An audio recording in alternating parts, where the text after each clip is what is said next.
Hi hello welcome back to my channel. ഇന്ന് ഞാൻ മാങ്ങ കൊണ്ടൊരു ചമ്മന്തിയാണ് നിങ്ങൾക്ക് വേണ്ടി കാണിച്ചു തരാൻ പോകുന്നത്.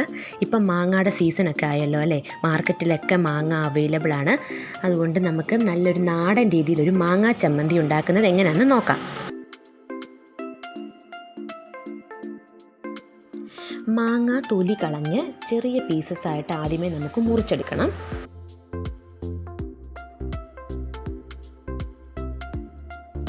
അടുത്തതായിട്ട് വേണ്ടത് തേങ്ങ ചിരകിയതാണ്. ഞാനൊരു തേങ്ങയുടെ പകുതിയാണ് എടുത്തിരിക്കുന്നത്.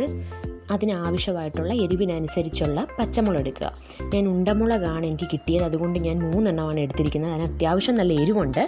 അടുത്തത് വേണ്ടത് വെളുത്തുള്ളിയാണ്, ഒരു ചെറിയ കഷ്ണം.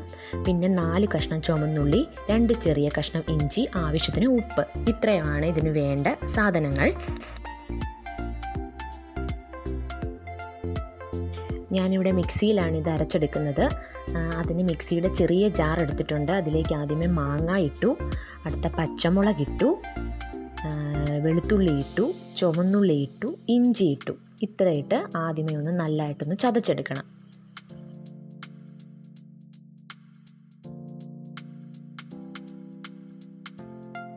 ഇപ്പം നന്നായിട്ടൊന്നത് ചതച്ചെടുത്തിട്ടുണ്ട്. അത് കഴിഞ്ഞ് നമുക്കതിലേക്ക് തേങ്ങ ഇട്ട് കൊടുക്കാം. തേങ്ങയും ഉപ്പും ബാക്കിയുള്ള അത്രയും ഫുള്ള് ഇട്ട് കൊടുത്തിട്ട് നല്ലതായിട്ടൊന്ന് അരച്ചെടുക്കാം.